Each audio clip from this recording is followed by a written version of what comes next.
So, so this is the EIZO monitor test requested by a commenter. This is the first screen of 13. I am to look for basic image quality issues here. So the gradients aren't supposed to be, what does it say? They're supposed to be clear and defined and not any breaks or banding. From where I'm sitting, I see no issues here. Things look fine. Granted, this is being recorded on an iPhone 12 Pro, or 11 Pro, sorry. I wish I had a 12 Pro. 11 Pro Max, and at 4K, 60 Hertz. From what I can tell, this looks good. So let's go to the next test. Oops. Defective pixels on black. I see no white pixels, so that's good. Defective pixels on white. I see no black pixels. Okay. Defective pixels on red.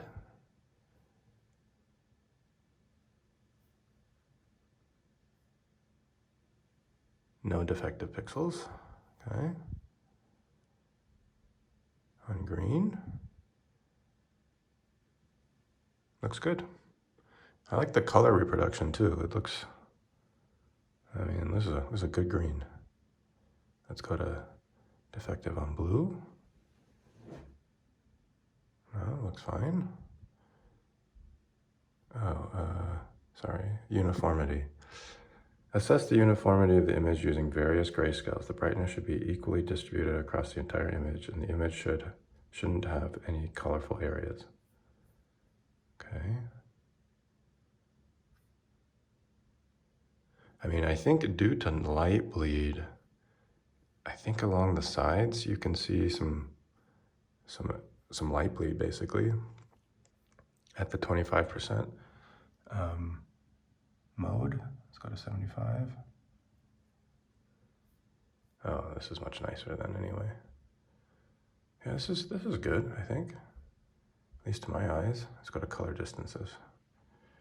So check the extent with which your monitor can display similar colors while keeping them differentiable. You can create 2 color patches to do so. The more similar the 2 colors that can still be differentiated from one another, the better your monitor can differentiate between colors.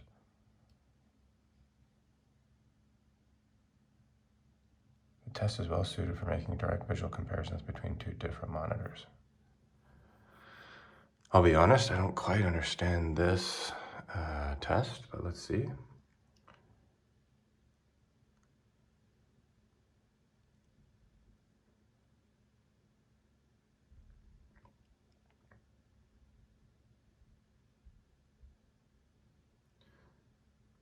More similar, 2 colors.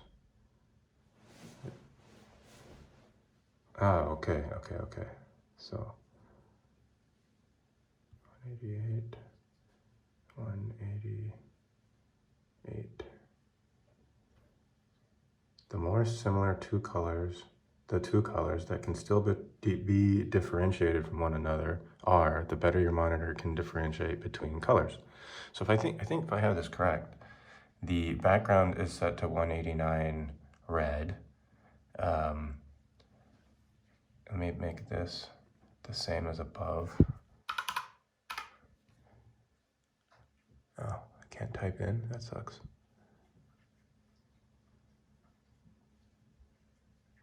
Hey, stop it.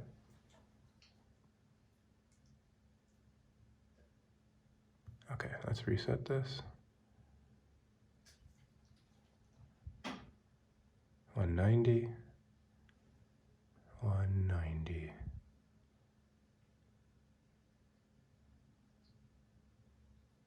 One. Oh, dang it. It should be editable.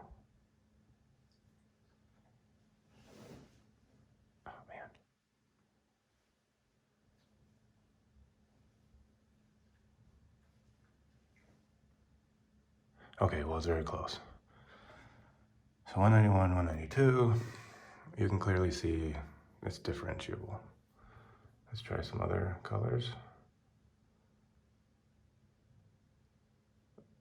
253, I guess. 216. Oh, it doesn't go up all the way. Interesting. Oh, 225, 224, and 255. Yeah, I mean, I feel like this is fine. This looks normal. 255 here. 190 here, for example. Yeah.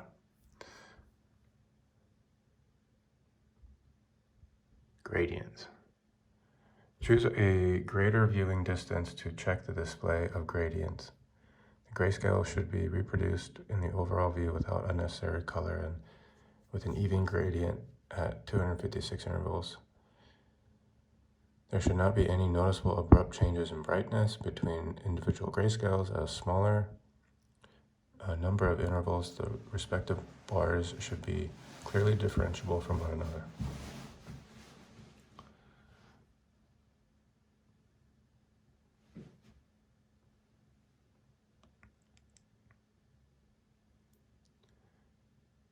Not be any noticeable abrupt changes, okay?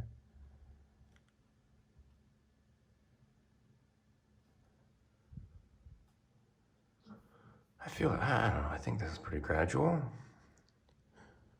I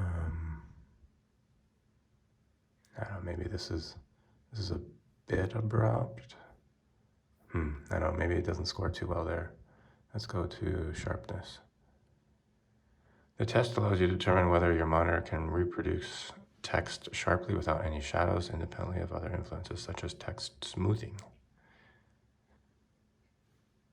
White on black. Oh, I could have used this for the white on black test. Black on white. Let's make this a little bit bigger, say 16.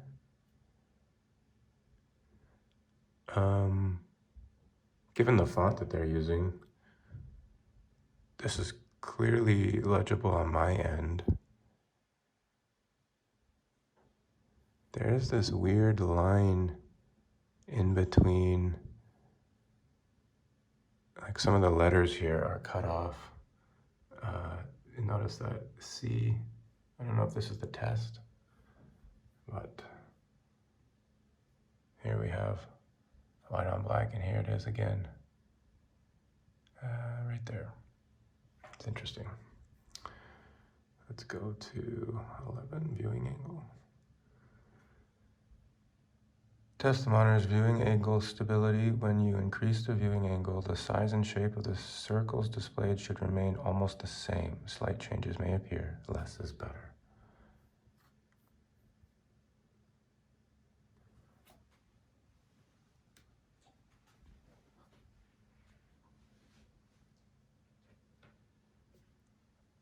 Seems normal, good to me, I guess. Gamma. Determine the monitor's gamma value. Use the slider to change the logo's grayscale until the logo blends into the background to the greatest possible extent. The value corresponds to your monitor's gamma level, okay? Wheeler, stop it.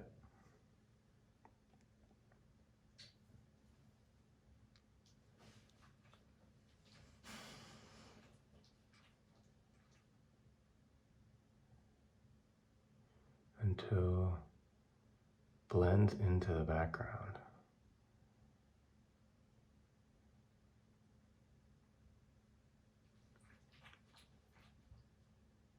I mean, it doesn't really ever blend. Probably here.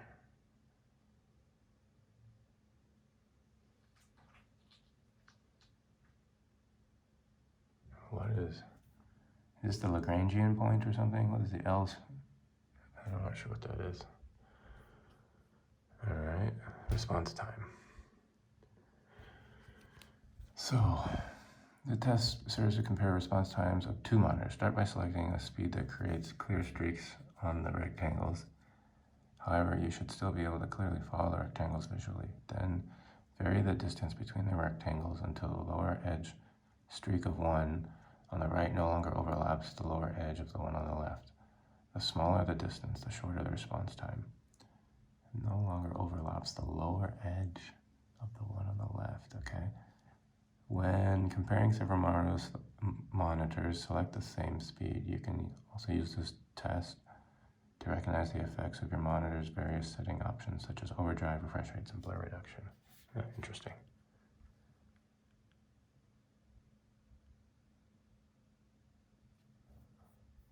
Pixels per second. What happens if this is at 4K? Oh, that is definitely blurry.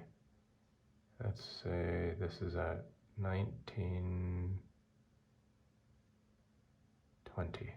Ah, gosh.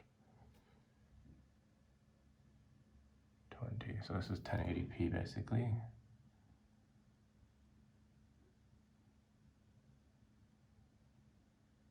Or is this 1080p right here?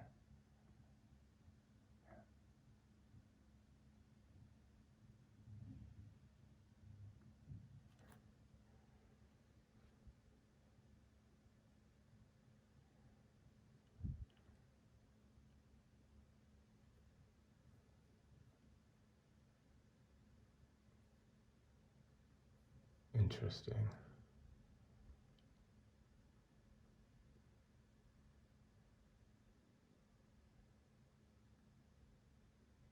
Yeah, definitely have some blurriness.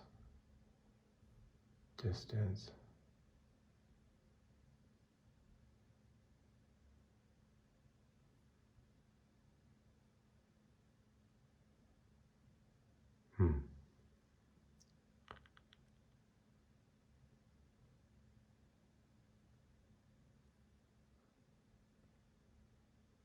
Yeah, they're not. It's this would be better if the monitor were higher refresh rate for sure. All right, that's the test.